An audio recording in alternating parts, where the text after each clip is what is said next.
Here is the latest on CM Punk and his status with WWE. Will he or won't he? There's been so much back and forth over the last several weeks, whether he's going, whether he's in discussions with them, if they want him, if they don't want him.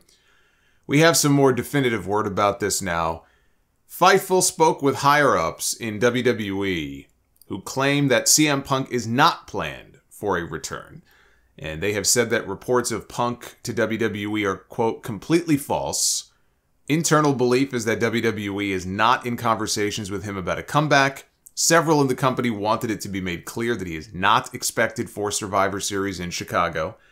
And things can change, but WWE sources were adamant that the two sides are not in talks. One source believes that Punk had someone put out feelers within WWE and think that he is waiting to see if the company approaches him.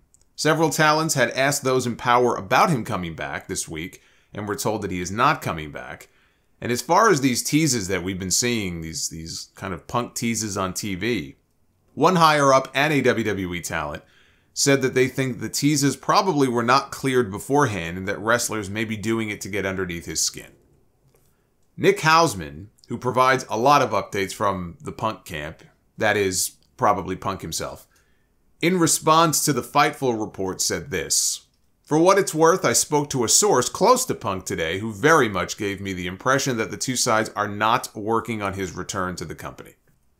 And then there was a report from Dave Meltzer in the Wrestling Observer this week who said WWE has decided against bringing back CM Punk. Punk's intention to return to the company was reported in last week's Observer.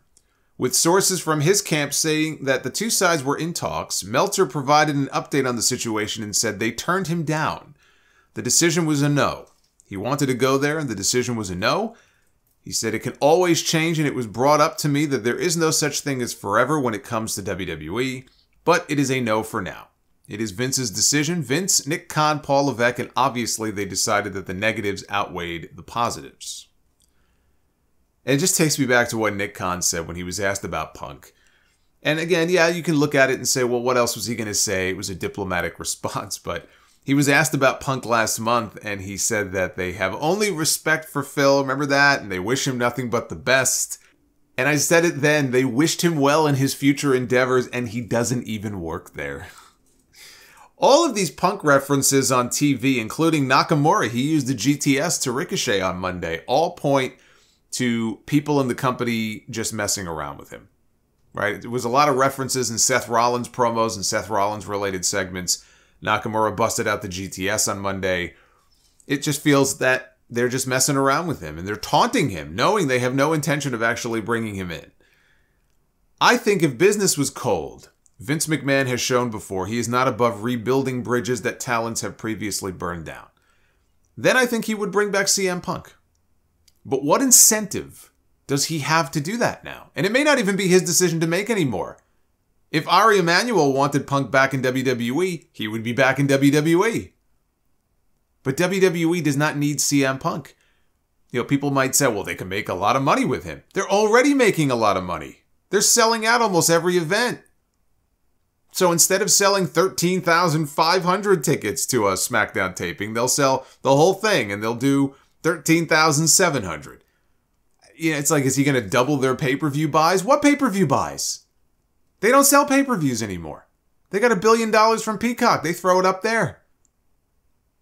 Their business model is very different than it was 10 years ago when Punk walked out, and the company is a lot bigger and a lot more profitable now than it was then.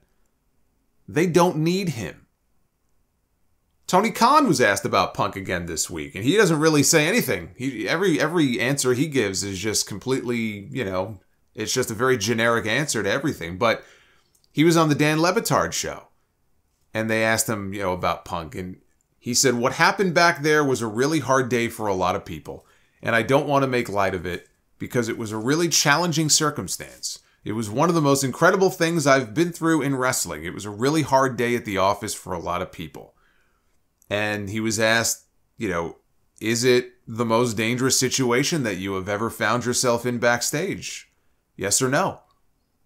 And he said, without a doubt. Without a doubt, 100% yes. And then he was asked, did you fear for your life, or was that performative? And he said, yeah, I was scared as hell for a moment there.